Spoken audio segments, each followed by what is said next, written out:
السلام علیکم دوستوں آج میں آپ کو حضرت خضر علیہ السلام کا قصہ سناؤں گا۔ حضرت خضر علیہ السلام کے بارے میں اکثر علماء کا قول ہے کہ آپ علیہ السلام کو بھی اللہ تبارک و تعالی نے نبوت سے سرفراز فرمایا تھا۔ آپ علیہ السلام کے نام کے بارے میں نبی کریم صلی اللہ علیہ وآلہ وسلم نے ارشاد فرمایا، آپ علیہ السلام کا نام خضر اس لیے مشہور ہوا کہ ایک بار آپ خشک گھاس پر بیٹھے تھے، جب اٹھے تو گھاس خضر یعنی سرسبز ہو کر لہلہا رہا تھا۔ حضرت موسیٰ علیہ السلام کو اللہ تبارک و تعالی نے حضرت خضر علیہ السلام سے ملاقات کرنے کا حکم دیا تھا۔ اللہ تبارک و تعالی قرآن پاک میں ارشاد فرماتا ہے، وہاں انہوں نے ہمارے بندوں میں سے ایک بندہ یعنی حضرت خضر علیہ السلام کو پایا، جسے ہم نے اپنی رحمت سے نوازا تھا اور اپنی طرف ایک خاص علم عطا کیا تھا۔ موسیٰ علیہ السلام نے حضرت خضر علیہ السلام سے کہا، اگر میں آپ کے ساتھ رہوں تو کیا آپ اس علم کا کچھ حصہ مجھے بھی سکھا دیں گے جو آپ کو سکھایا گیا ہے؟ حضرت خضر علیہ السلام نے جواب دیا، آپ میرے ساتھ رہ کر ہرگز صبر نہیں کر سکیں گے، اور جس کی حقیقت کا آپ کو علم نہ ہو آپ اس پر کیسے صبر کر سکتے ہو؟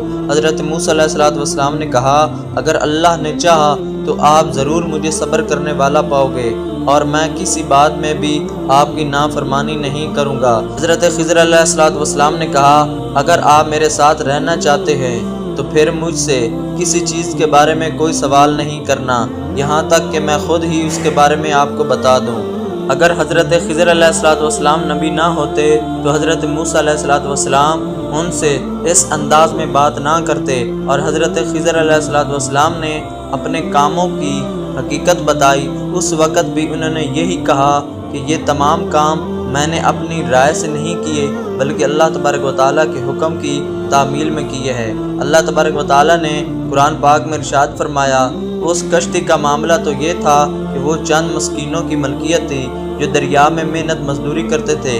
میں نے چاہا کہ اس کشتی کو عیب دار بنا دوں، کیونکہ ان کے آگے ایک ایسا بادشاہ تھا جو ہر صحیح سالم کشتی کو زبردستی چھین لیتا تھا۔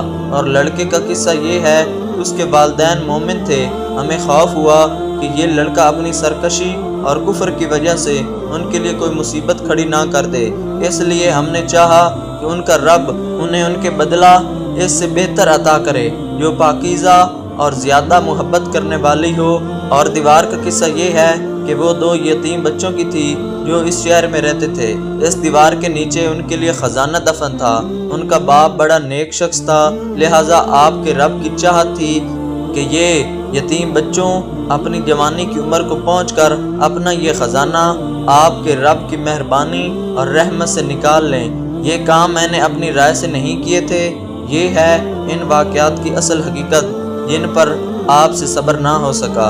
حضرت خضر علیہ السلام کی اس وقت تک زندہ رہنے کے بارے میں جتنی بھی روایات یا اقوال ہیں وہ سب ضعیف یا موضوع یعنی من گڑت ہیں۔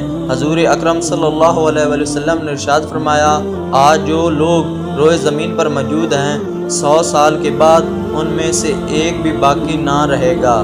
اس حدیث سے معلوم ہوا کہ حضرت خضر علیہ السلام اس وقت زندہ نہیں ہیں۔